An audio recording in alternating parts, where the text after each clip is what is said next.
Okay, let's get started. Ready? Page 534. Shana, page 534 on the Chumash. And we are on we'll have the source sheets. I think I made 5 copies of the source sheets, right? We should have enough copies, right? Very good. And also Daniel is coming, so very good. Okay, welcome. We'll start off for this week's Torah Insight class, and I want to first start with discuss a special mitzvah that actually would happen in temple times, and actually we do something today, something special for that. We'll be doing that in 2 weeks' time. 2 weeks' time, if you come to shul, if you come to the synagogue, you will hear something, or we'll discuss a special portion of the Torah. Mm-hmm. Which portion of the Torah will that be? It's a little bit of a difficult one. I'm not sure. So we actually start what's called the 4 parshiot, the 4 Torah portions, which means from the beginning of the month of Adar, which we're currently in the first month of Adar, Jewish month of Adar, and then from the beginning of the month of Adar, the week before then, up until the Passover, there's 4 different extra Torah portions which we read. So the first one which we read is what's called Parshat Shekalim, the portion of the shekel, of giving the shekel. What is a shekel? Does anybody know what is a shekel? So if you want to say what is a shekel? So all the Israelis will say, what do you mean, what is a shekel? You open up, look at here, here's a Eser Shekalim, or what's it called? Or Shekel Chadash. Why is it called Shekel Chadash? Because it's the second one, there was shekel with low value. Or it's not what you're after. What? Because originally, when they first started the country, they made the shekel, and the economists there weren't amazing, so that there's a lot of inflation. So therefore, then they got a new economist. So they basically said, we're making a new shekel, yes, and that's why it's called shekel chadash, the new shekel. But I want to take everyone back. Where does the concept of shekel originally come from? Where did they get the concept of shekel? Shekel from shkila, from measurement. From shkila, from something that you measure. So I realize I didn't bring that. Give me 1 second. I'm sorry. Shekel. הוא שקול, בלשון, again, עוד פעם זה כמו שקילה, שבן אדם שהוא שקול, הוא שוקל את מה שהוא עושה הרי. בן אדם שקול, אתה יודע, כן, שקול, it's So I want to show everyone, and you pass around, this is a picture of a shekel that they had in the times of the Beit HaMikdash. And you are correct. The reason why it's called, meaning the concept of a shekel is that this was made out of silver, and it had the weight of a shekel. It had that weight, the amount of silver. That back in the day, when you actually said the amount of the what you had was the amount of silver that you had. So if you had a pound, you would actually have whatever the amount that a pound of silver would be. That's what you would have in the actual coin. So they used to actually have people who used to be coin clippers. They would actually shave off around the coin in order to gain some silver. That's why, if you look at most coins throughout the world, they have ridges. Yeah. You ever thought about that? Why do you have ridges? Where did it come from? In order that you should realize if that coin was shaved, if you realize that someone had taken off some of the silver from that coin. Yeah, but you know what they say, the reason that it actually make it harder to fake, to make it, לזייף. To forge. To forge, yeah. You're saying the ridges. Yeah, that's what they say modern days. Today, that's why they keep it. That's why we've kept it today, even though today we don't actually use they're not going to use. Coins, yeah. No one has. It's the coins themselves certain coins are not worth the value of the actual because coin. you think about pounds. It's not pound, but it's still called pound. So I could tell you, I know a little bit about about the U.S. currency. So I guess I didn't look Same into as idea, much I as the guess, pound. yeah. I don't know if it was actually a pound of silver, but I would say but the similar ideas used to actually have the value of whatever that amount was. That was the value of a nickel or a dime, Yeah. of silver. That's what it would be, as opposed to, let's say, a penny would be of copper. I believe that's how it would work. Okay. So therefore, the concept of the shekel was it was a value. This was the weight of a shekel. In a half a shekel means it was the same. It was a coin, but weighed a half a shekel. Now, in the temple times, there was a mitzvah. There was a commandment to bring during the month of Adar the half a shekel coin. Every single person needed to bring this half a shekel coin. And what they would do with half a shekel coin was this was used for community projects. This was used for the community sacrifices, community things which were as things that they needed to be paid for as a community in the temple. This is what the money was used for. And also it could be used as a census. That in order to count how many people there were. Okay? So that was the idea that the shekel was brought. Where is the mitzvah, the commandment to bring the shekel coin? Where do we find that we first have it? Today's. This week's Torah portion. Yeah. Okay. And therefore, in 2 weeks' time, when we start we actually read it in the Torah, since we don't anymore collect the half a shekel coin, but we actually read it in the Torah about to remind us that the mitzvah is to do so. We read once again the beginning of this week's Torah portion. Okay, so no currency, any money involved. It just like it used to be just. That's step number Or to one. give them Point some- number to give two is on information. Tanit Esther, when we fast, the fast of Esther, which is before Purim, the custom is to also give a half a shekel of the local currency or of a currency. Or half pound in here. So it would be a half pound, 50 Okay. pence. 50 pence. You could actually find, some people are able to get their hands on some real silver half currency. So I know people have like half of I think 50 Swiss francs, silver Swiss francs. You have some people, I think you might find people who could be a half a pound. You might find some silver originally ones. But yes, the idea is to give a half of a local currency, a half of one of the local currencies, and to give actually three, to remind us of when they used to give, each of us used to give a half a shekel. So in the three temple. halves. Three halves. Why three and not just one? Half? Why three and not just one? Maybe there's no answer. I'm just No. having- There is an answer. It escapes me right now. Yeah, but It the escapes me numbers right now. do- Oh, what am I saying? the I know meaning.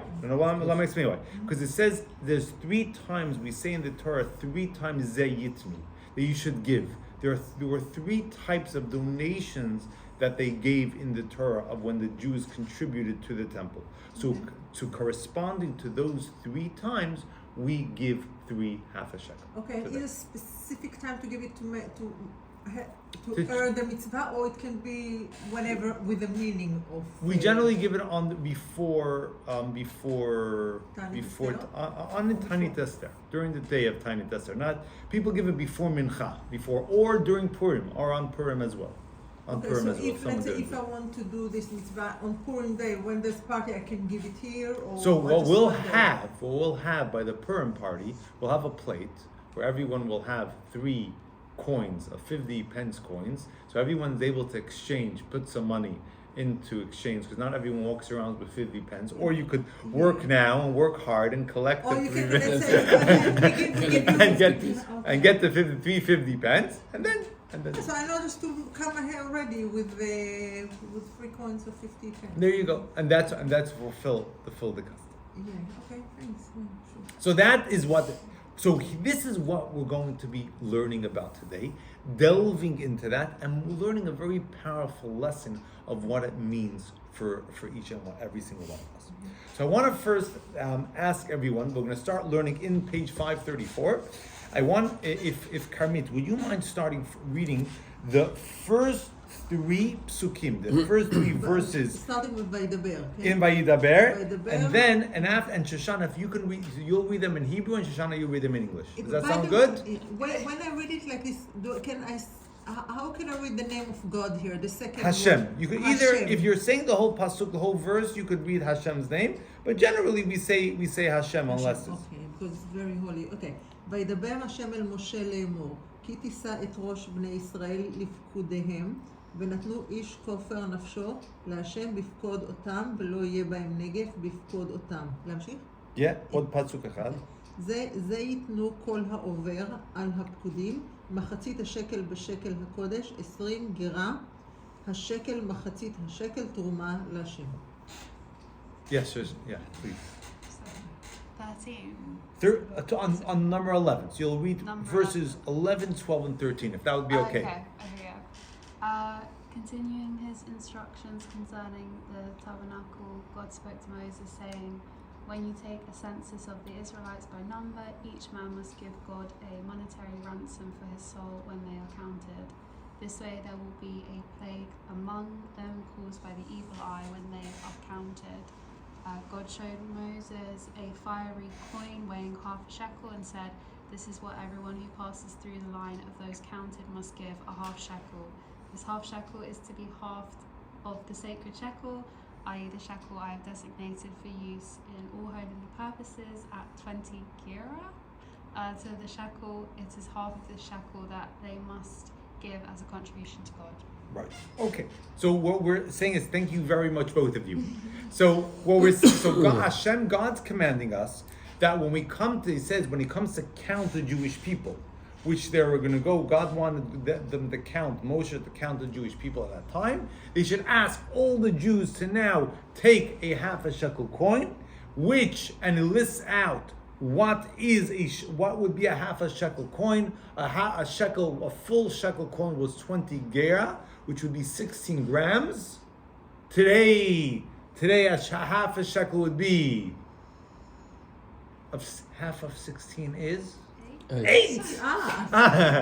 So that would be 8 grams, and therefore that is what you should give that's what you should give. And then when it comes to counting, they would now count how many half shkalim, how many of those coins they have, and that's how they would know, that's how they would do this census. So instead of sending people to people's house and having a sheet on your hand and saying how many people live here? What denomination are they from? And so on and so forth. We count, you send the coins, and everyone, that's how we know how many so how many people there are. גרה is משקל, it's a weight. Correct. Was it weight? What is the weight? It's gera is 16. What is the weight of the gera in today's? So 20 gera would be 16 grams. Okay. So each gera is a little bit less than a gram. Now, the Torah tells us what. Now let's just give a little bit of perspective. Why is God asking the Jews to be counted at that point? So we thought that when did this happen? This transpired right after the Jews committed the sin of the Chet HaEgel, of the golden calf. At that time, right after the Jews received the Torah, they received our. You get it?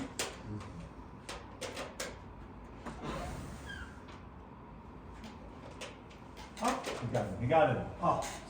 Right after the Jews received the Torah, after that Moshe said he's going up to receive the explanation of the oral Torah of everything that it meant. At that point, he said, "I'm going to be gone for 40 days. 40 days and 40 nights." They made a mistake and thought it would be 40 days and 40. They thought that the first day was. For the first day included the day he went up. They made a miscalculation, 5:34. And they made a miscalculation, and because of that, when they saw on the end of the 40 days, they made a mistake, and they thought that Moshe was not coming back. They didn't see him anymore, he was not coming back. And as we all know in life, when we have our greatest challenge, when the things that we need to do the most important, that's when we have our greatest challenge to do so. The things which are most, sometimes we should look at it ourselves and say, what do I have the most biggest challenge in my life to do? And we might realize that is probably a big part of our mission in actually doing it.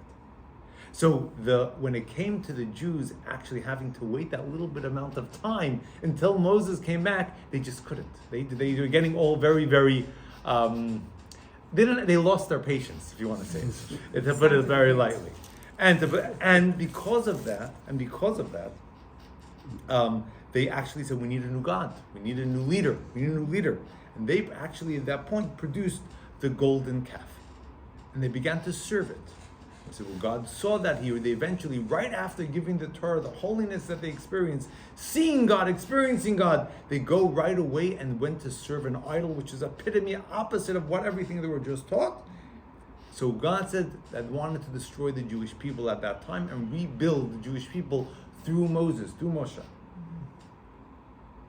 Moses, the leader, what he was, refused and they begged God for their forgiveness.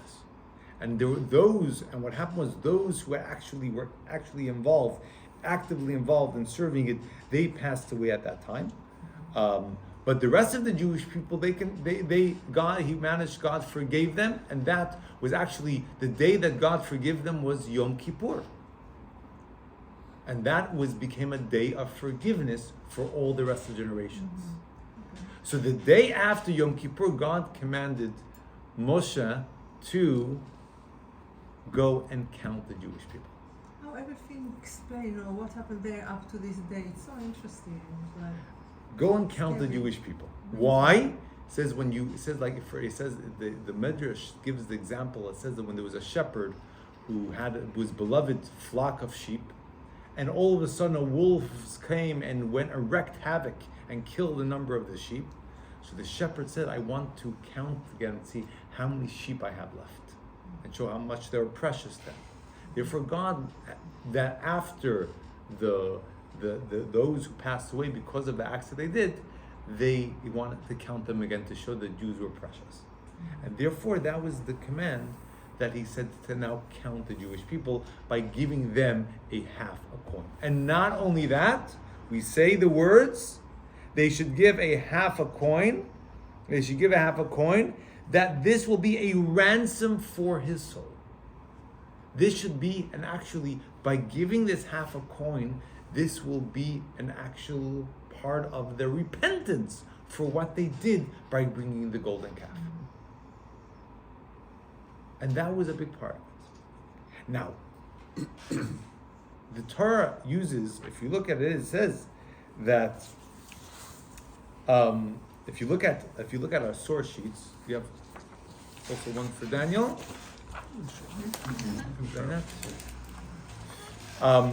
It says that Moses was a little bit confused. He says he did not know exactly what they should bring, what kind of coin they should bring, and therefore, if you look at source number 2, and Declan, maybe you read source number 2, the Hebrew. זה יתנו, אמר רבי מאיר, כמין מטבע של אש, הוציא השם מתחת כיסא הכבוד, והראהו למשה ואמר לו, זה יתנו, כזה יתנו, כל העובר על הפקודים, כל העובר על סכומיה. So maybe read it in English. This they shall give, Aramaic said, the Holy One, blessed be he, removed from beneath his throne of glory a coin of fire the size of a half a shekel coin, and showed it to Moshe. And he said to him, this they shall give, that is to say, everyone who passes by as the census is taken shall give something similar to them.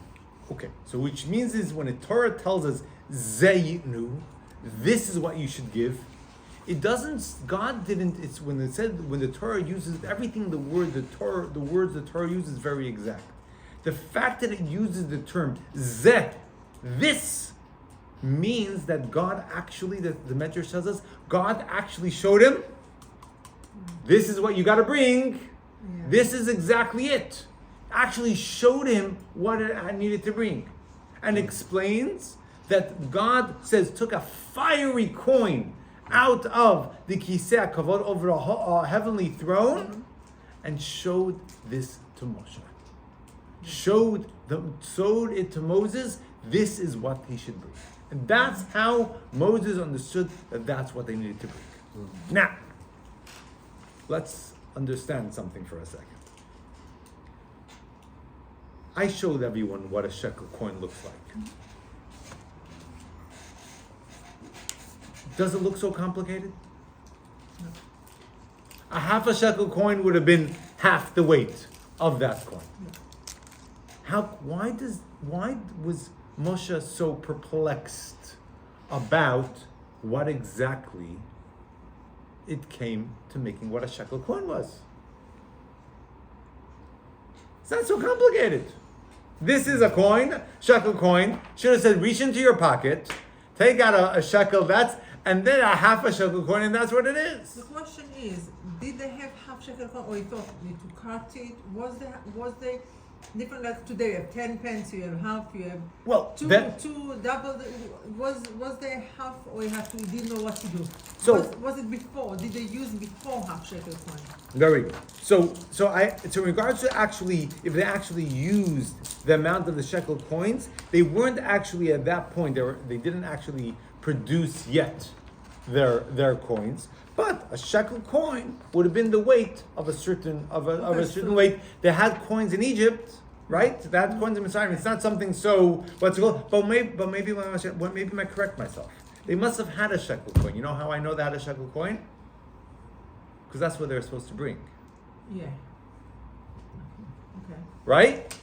This is what they were supposed to bring. Which means that they had these coins already. These coins were already prevalent But you with said them. they have to have half shekel. A half a shekel, which means half the weight of that. Which means they had coins that looked just like this. I don't know if they didn't necessarily have this insignia on it, or what's going on, but it just like this, just instead of being 16 grams of silver, it was 8 grams of silver. Not so complicated. No.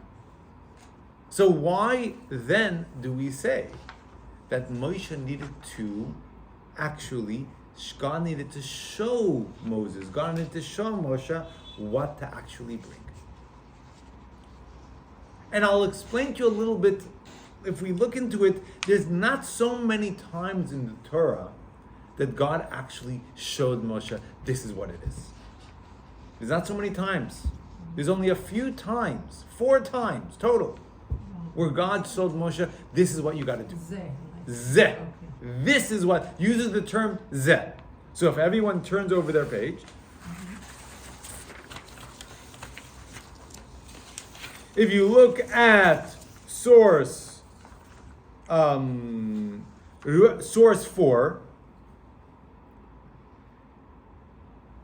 Karmit, if you don't mind reading it, source 4. וראה ועשה, ראה כאן בהר תבנית שאני מראה אותך, מגיד שנתקשה משה במעשה המנורה, עד שהראה לו הקדוש ברוך הוא מנורה של אש. Dan, you mind reading the English? Now see and make, see here on the mountain the pattern that I am showing you. This informs us that Moshe had difficulties with the construction of the menorah, until the Holy One, blessed is He, showed him a model menorah of fire. Fine. Which means this, so the first thing we know is, what was difficult Moshe wasn't sure how to make? A menorah. It was complicated. You know why it was so complicated? Because you had to make the whole ornament, all the beautiful menorah, if you take a look at what it looked like, and all the intricate parts of it, if you could take a look, it's on page, where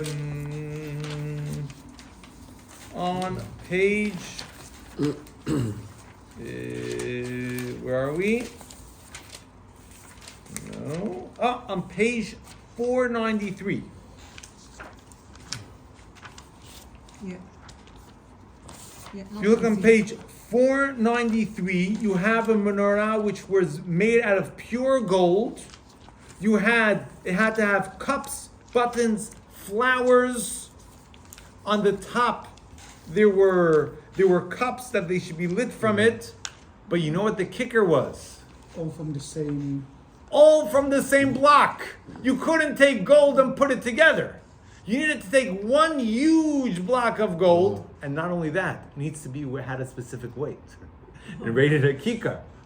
And it had specific weight. You couldn't take it as big as you want. At a specific weight, make from that block, chisel out this menorah, and you got to get it precise.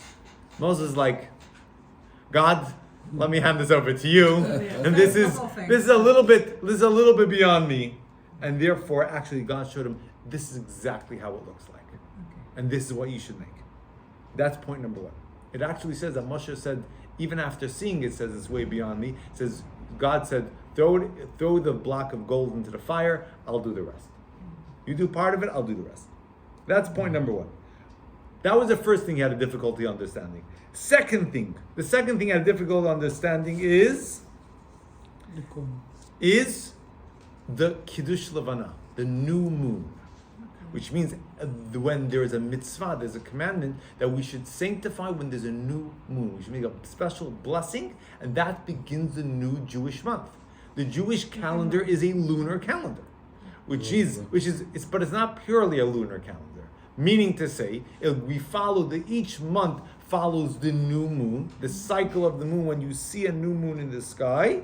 But why it's not purely a lunar calendar is because the seasons go according to the sun. For example, this year is the example of that. Right now we have 2 Adars, 2 months of Adar. Why do we have 2 months of Adar? To make up for. To catch up with the days that or not really. Not to catch up with the days. To equate the lunar and solar calendars. To equate the lunar and solar calendar, which means that the festivals should be in the proper season. That's what I meant. Because, perfect. That's exactly what it was. My English is not that good, apparently. Passover needs to be in the spring. Yeah. So therefore, if we would just purely follow this lunar calendar, the lunar calendar goes 354 days. The solar calendar is 365, or this year it's 366. We're in a leap year also, right? A leap year. Daniel's photo, what's it called? Is going to be on.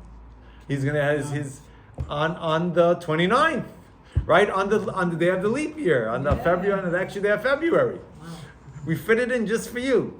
So it says that therefore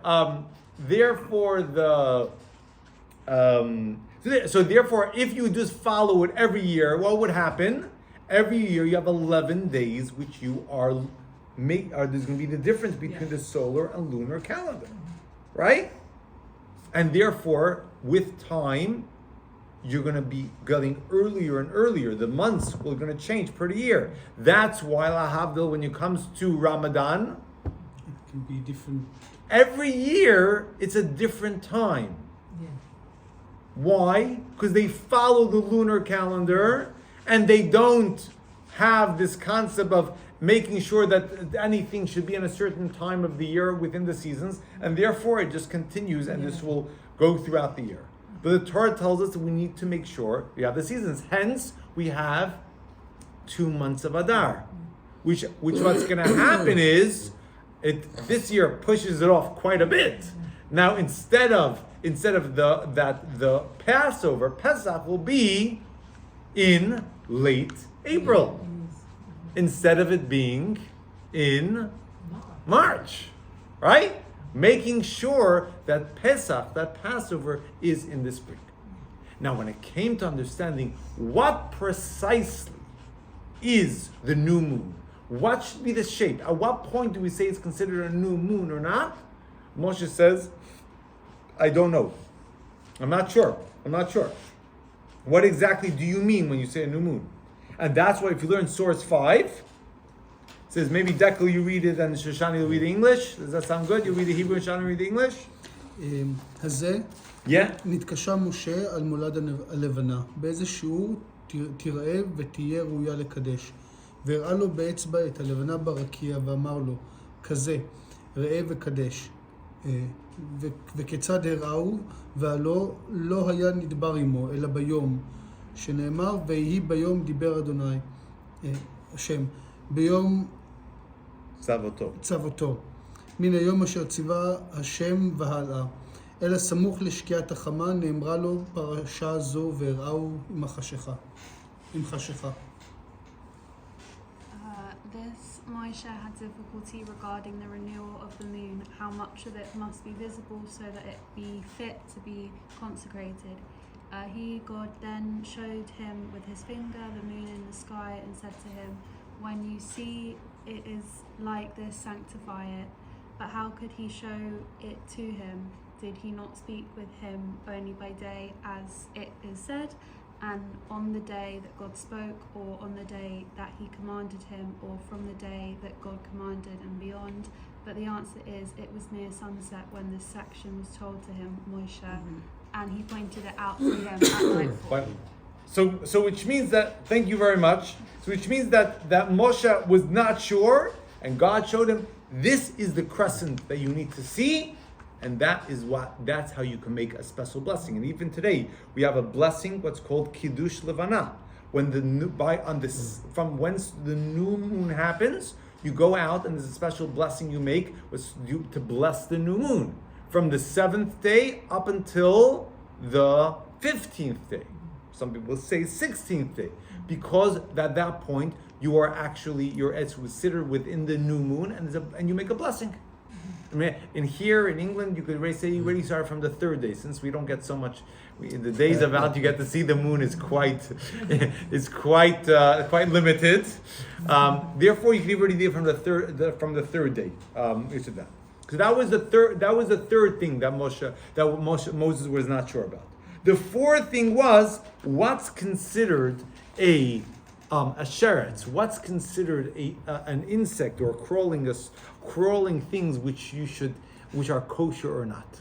Since there are so many crawling things, Moshe wanted to get it pretty precise. All the other animals, we had very clear rules. What's the rules of a kosher animal? Scales. That's the fish.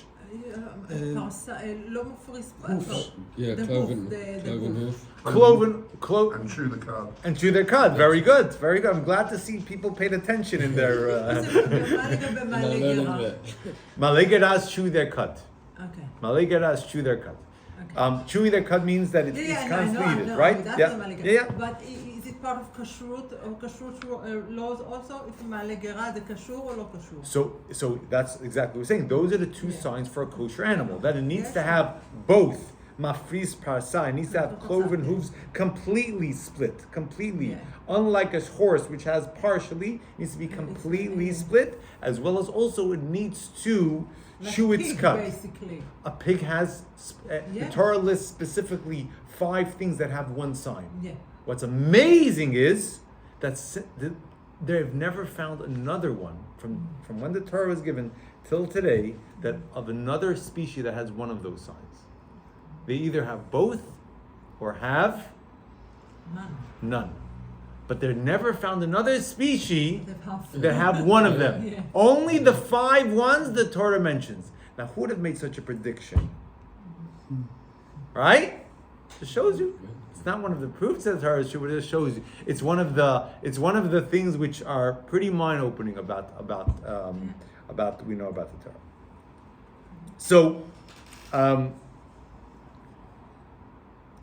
But it comes to the shiratzim, when it comes to the different insects and crawling creatures, which ones are kosher, which are not, there you don't have a sign. There the Torah lists them out. Now Moshe says, I need to get this right. How do I know which ones are which? So there also it says, Zot hachaya, this is the chaya, this should be the animal. We say that he said as well, that these are the animals that God said, on that's in source 7, God said, these are the ones you should eat, and these are the ones you shouldn't eat. Yeah, And no, began there's to show no sign, them. it's just whatever it These, is. and actually Torah lists which ones they are. Which ones they are. So If you look at Surah 6, Yeah. it says, Zelachem tameh b'asheretz asheretz al aretz, hacholed v'achbar v'atzav limineu, which means the mole, the mouse, the lizards, different varieties. So which means is that those are different crawling things which are considered non-kosher. Well, what actually insects are? I know chagavim, because in Yemen they used to eat them. Right. But that's it. But that's the only thing that's kosher. That's the only one, right? Correct.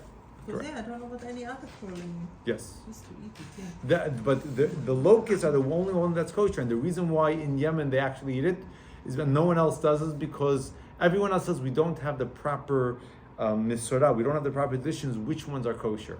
In Yemen they said we still have the tradition which ones are kosher, and therefore, because not all of them are kosher, Yeah, I and know, therefore they still eat it in Yemen. Yeah. Just to give you, I read from my grandma, they said. I they imagine told so. me, I imagine so. Yeah. One of the pride of the Yemenites of keeping the traditions. Yeah. So the only one who have the peot, and they're not Ashkenazi. yeah, Yeah, you know that they're the only. I know. לא כל סימנים. פאות. Oh, no, he's talking about- היחידים שיש להם פאות, ולעומת כל העדות האחרות. אין להם, רק אשכנזים יש להם את זה, והתימנים. Yes. So those are the four things about what Moshe was uncertain about. Can we say there's a little bit of a difference between the 3 and the shekel? Would it Yeah. on its surface it seems easier to understand why Moshe had a harder time understanding those things versus the shekel, which is a coin. What was so difficult that Moshe didn't understand? Maybe the consequences of mistakes were greater for some than others, and therefore the need for certainty. Again, maybe say that maybe the consequences of mistakes were greater for others, and therefore you need for certainty. I think it's a very, very powerful statement, because you do know that Moses was punished of an action that he didn't get right, which you would imagine compared to someone else, it wasn't so bad. Yeah. It wasn't so bad. But for Moses, the consequence was greater considering his stature. I think it's a very, very amazing point. The only thing is we don't find that Moshe was perplexed about so many things. You would imagine, according to your line of reasoning, he would want to say is, God says, what's this? Let me get this right. We should be finding this a lot more often, right? That's not what we find. We find there's unique things. And hence the question becomes, what makes these 4 unique? And more specifically, then we have to understand the shekel. Why specifically would this be the shekel? Right? So just to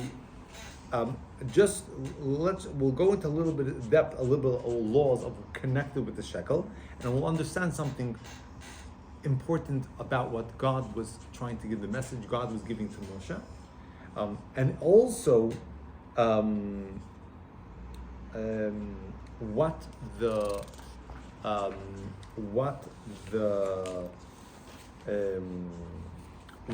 the message is for each and every single one of us. I'm just trying to figure out where did I gave you until 13. 13, I give until 13.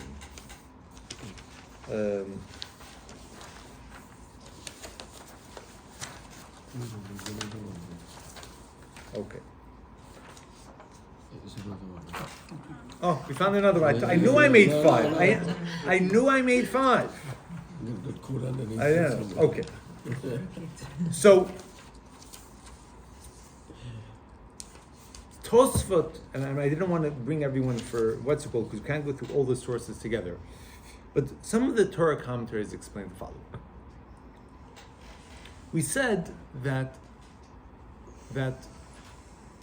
Moshe, by giving, the fact that the Jews gave this half a shekel coin, that because of that they became worthy of the being atonement for their sin of the golden calf. Now, it's a big question and difficult to understand. And that was Moshe's question.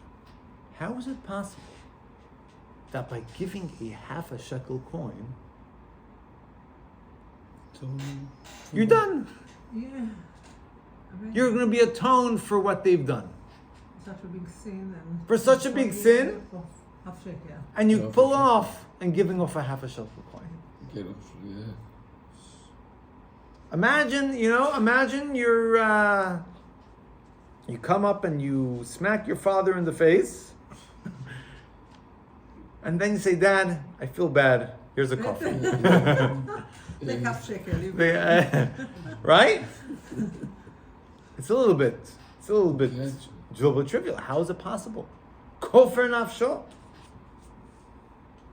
Look, אם משה היכה בסלע ויצאו מים, so everything can happen in Judaism, you know, if such a big things can happen, so redeeming such a big sin for half shekel can happen. Bigger things happen in the Bible, in Judaism, much bigger things. So what you're saying is, if I understand you correctly, what you're saying is God could do anything. Exactly. That's what I'm saying. I'm not surprised, so to speak, because bigger things happen. Think Kriyat Yam Suf, such a big things, huge. Right. So, Amazing. I mean, what interests me is the other half. The half that's not there. why is that? Well, because when you make a lot of pacts in life, people tear things, and you take one, and you give one, and then you're sort of then bound by the need to join them at some point. So maybe the other half is still a debt that you can never repay. Very powerful. We're going to touch upon that. Very powerful. Very good. So it's like a covenant. The recognition. Very good. So let's take everyone go through a little bit of what it means to give, and go through a little bit of what it means of the essence, truly the essence of a person, of what they are. We all know there's different elements within ourselves. There is, when we speak to each other, there is our conscious thought process of how we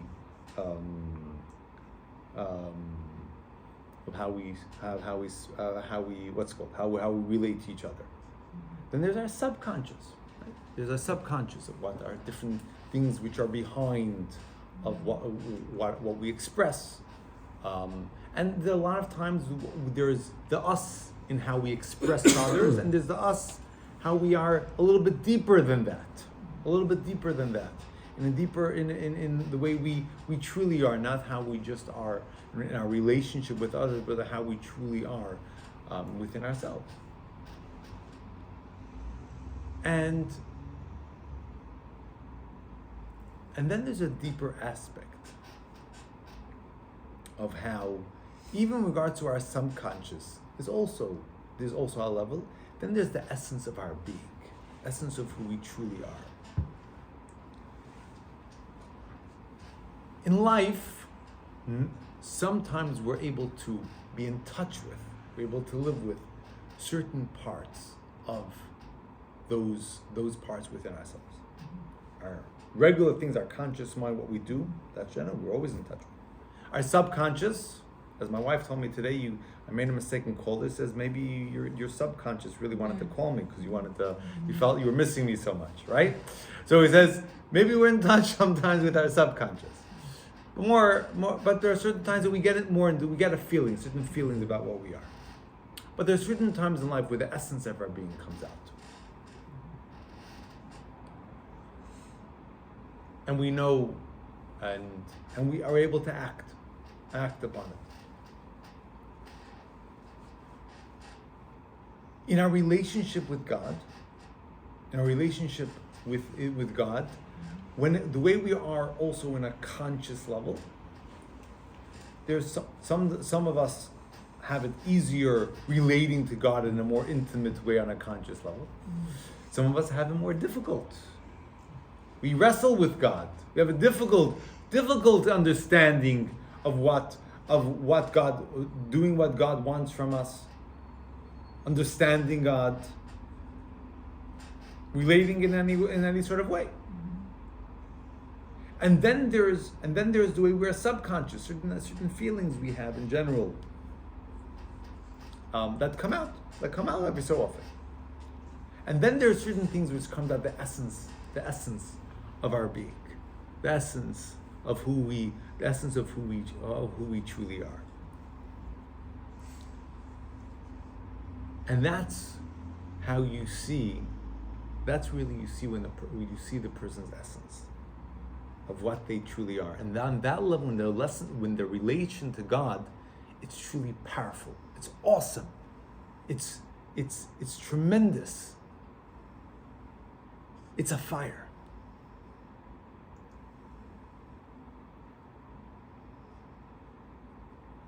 When the Jewish people committed the sin of the golden calf, they severed each sin. We learn each sin that a person could do, they can sever a part of their connection with God. We have a bond. If you hurt that bond, you're severing part of that connection. Doing the opposite of the essence of God, what God wants, and committing idolatry, what they did, was a real sever in the cord, in the connection. And Moses was perplexed. How is it possible that we can reconnect after this moment? How is it possible that we could once again make that connection? And God answers, the way you can reconnect is by connecting, once again revealing the essence of the person's soul, the essence of the neshama. We're going to reveal that essence through this act of the Machzor HaShekel. There's many interesting laws by the Machzor HaShekel. First of all, everyone needs to give the same amount.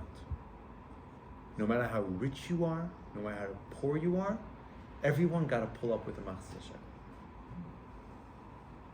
HaShekel. There's no what's it called? There's no freebies, and there's no you can't give more, even if you're very rich. I want to give two. No. Kulam shavim. Second point is you can't give it in installments. You gotta be the full. You gotta be the full amount. It's not made up of parts. You know, the real value of the shekel then, was it strong currency? Was it relatively weak? Compared to others? In general, because if you think about, for example, a Filipino coin, just came across because I read something. Each unit is very, very low value. For example, compared to pound, you need to have, like thousands of them compared to 1 pound. So I wouldn't compare today's economic. No, I know, but I think then. I wouldn't put up today's. So he's saying is how much was a shekel? What was the value of a shekel? What could you buy with a shekel? What could you buy with a shekel? That's what you're asking. The single one. Right. So it was of value. It wasn't the highest value, but it was of value. Because if you think about a Thai baht, it's very, very low compared. For 1 pound to buy this, you need 1 pound, but with the baht you need 10,000 of them to buy one. Right. So they had intrinsic value because they were precious metal.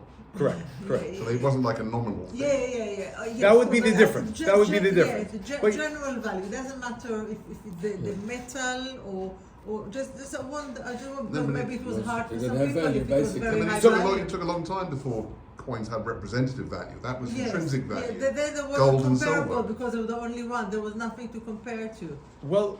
Because when you talk about the what kind, because you talk about installments, was it You could, well, really there was, difficult for some people because it was very high if value? it wasn't very, very high, but it was Yeah. of value. Okay. It wasn't like giving a penny. Okay. It was That's a all right. value. You answered But that. what we're saying is you can't give installments. In addition, you can't give something that has the same value instead. Okay, I understand. It needs to be that. Which means that there was a certain thing which it was given something which was supposed to be unifying all the Jewish people together. But more importantly, it needs to be something that cannot be traded. It has to be something. We're talking about a level where you can't trade for something else. That something has intrinsically a special value, and therefore, God showed Moshe a fiery coin. Why did He show him a fiery coin? Because fire is not made up of parts. Fire is not something that you separate one fire and two fires and three fires. It doesn't have actual weight itself that you could exchange it for something of a similar weight. Maybe the reason why he wanted a coin, Rabbi, was because he wanted them to show they're changed. Okay.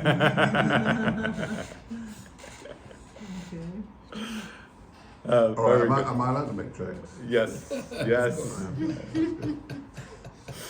As always know the jokes that Karen said, but all good. Karen's jokes. So. Oh, bless her. So he wanted to show something was a fiery coin. It showed that it's coming from to reveal the essence of their being. Now, for that reason, as Daniel said, it was also gave a half a shekel coin for a person to recognize that a person is only whatever we do, we're only half. There's a certain bond and recognition that we're only whatever we do in life, we're not complete. We are not complete, and there's a certain God which is complete in whoever we are, who we are, and whatever we do. So how do Why specifically half? I just want to go over because we're going to finish so- off on a few minutes. No, but the question so about they're to redeem the half shekel for the sin. You're getting there. Okay. And God is saying specifically, you want to know an essence of how we're going to be able to do that. When we reveal this essence of our soul, it becomes, the person truly changes over in a fiery way. We say that when something is impure, something with an earthenware, something made of earthenware, in order to, certain things, for example, something metal, you can immerse in a mikvah. When it becomes impure, you can immerse in a body of water and becomes pure. Something which is earthenware, the only way what you're able to do is to re-put it into the cauldron, the cauldron, the kivshan. How do you, basically the furnace. The kiln. The kiln. Yeah. Putting it back into the kiln, and that once it becomes, then we say it comes panim chadashot, it becomes something new again. And therefore it totally changes over that being. So what we're saying is when a person reveals the essence of who they are, their essence of who they're being, that totally changes over the person in a tremendous way. And therefore God was telling Moshe, you want to know how they could possibly be repent and change themselves over by revealing the essence of the soul and beginning to live with that fire, beginning to live with that energy. And that will change it over, and they'll truly be worthy now of being once again to reconnect with God. And it's important, lessons to every single one of us, that, and I'll share with everyone a video of what I actually showed it to Daniel. Reminded me when I was saying before a few weeks ago about there was a Jew. There was a video of the person on the way to one of the people on the way to the Nova Festival. And he's singing there a song about his neshama, and that person few hours, 2 hours later, 3 hours later, he was killed. And they found this recording on his phone. And you see the way he speaks about his neshama, and such excitement, such joy. And the lesson that we got, first of all, is recognize and look at every single person about how special their neshama, the essence of their being is, and value everyone for that. Secondly is we have to know who we truly are. Who is the essence of our being? How the essence of our being, who we truly are, really wants to connect to God in an awesome way, in a powerful way. Sometimes we're not in tune with that right now. No problem. We got to know, but know who we are. And take each step forward to be more in touch with that. Wishing everyone a wonderful week. Wonderful Shabbos. On Thursday at 7:30 over here, Daniel Confino will be giving a amazing photography. You will be changed by what I show you. Oh, there you go. You will never see the world again the What same do we way. need to bring? Your phone. Just your phone.